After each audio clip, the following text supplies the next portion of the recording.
और जो 40% पेपर है सर, वो क्या आता है? प्रैक्टिस या प्रैक्टिकल, और हमने कहा जो कि होते हैं केस स्टडीज। सर ये वो पेपर है जिसका अगर मैं कहूं ना पिछले 4 सालों में अगर दूसरे नंबर पे सबसे हाईएस्ट परसेंटेज किसी की आई है तो इसमें पिछली से पिछली जो आखिरी अटेम्प्ट थी ऑटम 2023, जिसका रिजल्ट आ चुका है।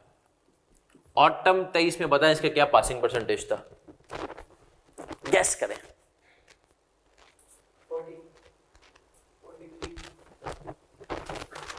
55%।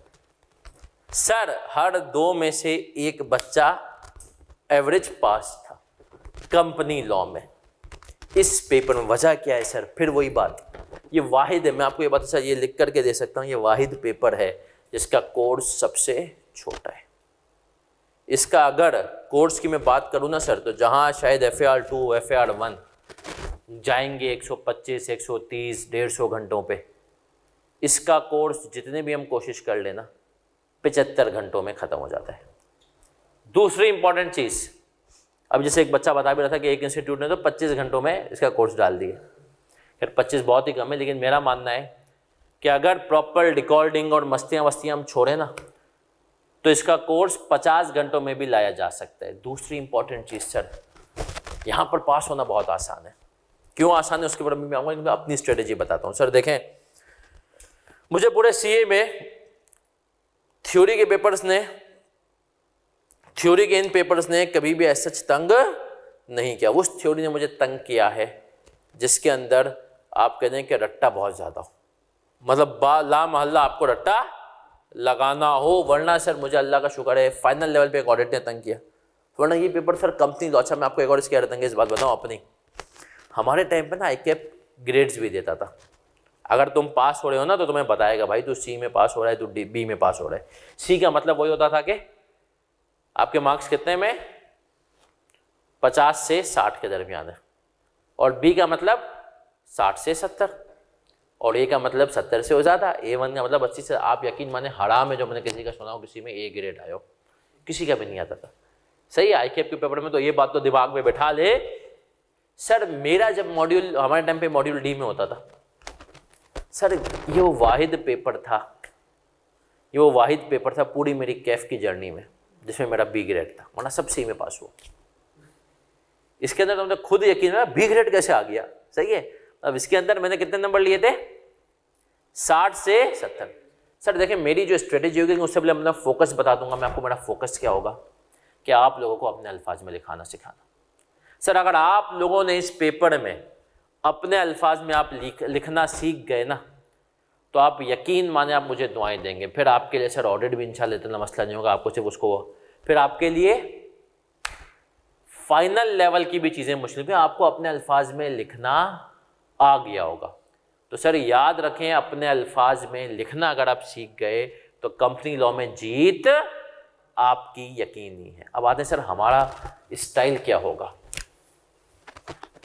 हमने कहा आर अप्रोच क्या होगी, फिर मैं इसकी ग्रेड भी खोलूंगा आपके सामने। सर हमारी स्टाइल क्या होगा।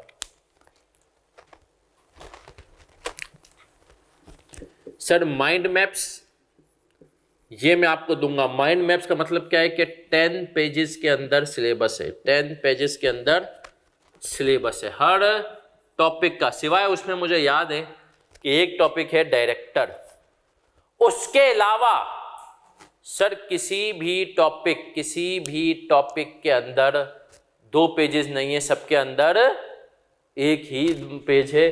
तो इसी तरीके से पूरा, और कुछ तो ऐसे हैं जो 2 चैप्टर आधे टॉपिक्स में कवर है, तो 10 पेजेस में पूरा सिलेबस कवर माइंड मैप्स में। तो सबसे पहले मैं आपको कॉन्सेप्ट देता हूँ, सुनना। माइंड मैप्स के थ्रू माइंड मैप्स प्रोजेक्टर पे चलेंगे, टैबलेट मेरे पास होगी, मैं आपको उसमें कॉन्सेप्ट दूंगा। फिर वंस मैंने माइंड मैप से आपको कॉन्सेप्ट दे दिए, उसी चीज़ को हम क्लास में पढ़ेंगे स्टडी टेक्स्ट से। सही है सर। अब सर याद रखें, यहाँ पर मैं कहता हूँ कि हमारे असातिज़ा की गलती है जिन बच्चों ने मुझसे FR1 पता उनको पता है मैं स्टडी टेक्स्ट एंड में खुलवाता हूँ।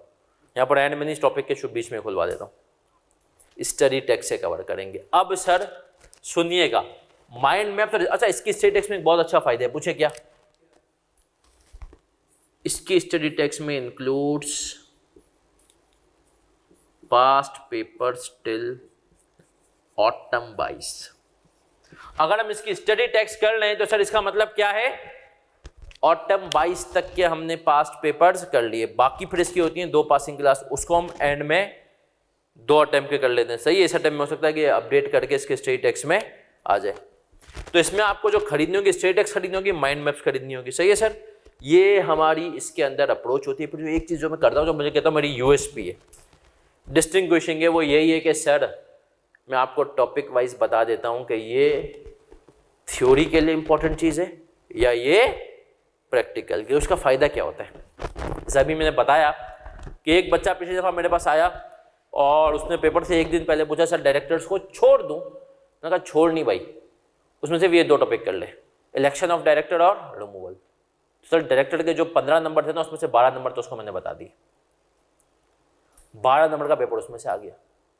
कि कैसे? मतलब क्योंकि सर मैंने आइडेंटिफाई कर लिया कि यार ये पूछेगा तो इसको प्रैक्टिकल में पूछ ही नहीं सकता, और ये थ्योरी में बहुत रेयर आएगा। तो उससे बच्चे को पता होता है यार ये 60 में से। अच्छा, इस पर थ्योरी का भी एक काम मैं करता हूँ कि सर हम थ्योरी को भी आइडेंटिफाई करवा देता हूँ कि ये मोस्ट इंपॉर्टेंट है, ये लीस्ट इंपॉर्टेंट है, क्लास के दौरान ही। अब तुम्हारे माइंड मैप्स पे लिखा हुआ होगा कि यार ये थ्योरी मोस्ट इंपॉर्टेंट है या ये लीस्ट इंपॉर्टेंट है। तो हमने कहा कि सर थर्ड जो चीज़ है वो हम करते हैं theory and practical important areas identified during lecture. तो सर ये हमारी अप्रोच है। ये मैं आपको गारंटी से कहता हूं कि अगर आपने सही से पढ़ लिया तो इंशाल्लाह ये पेपर पास होना मेरी जिम्मेदारी है सर। बड़े आराम से आप इसका पेपर निकालेंगे।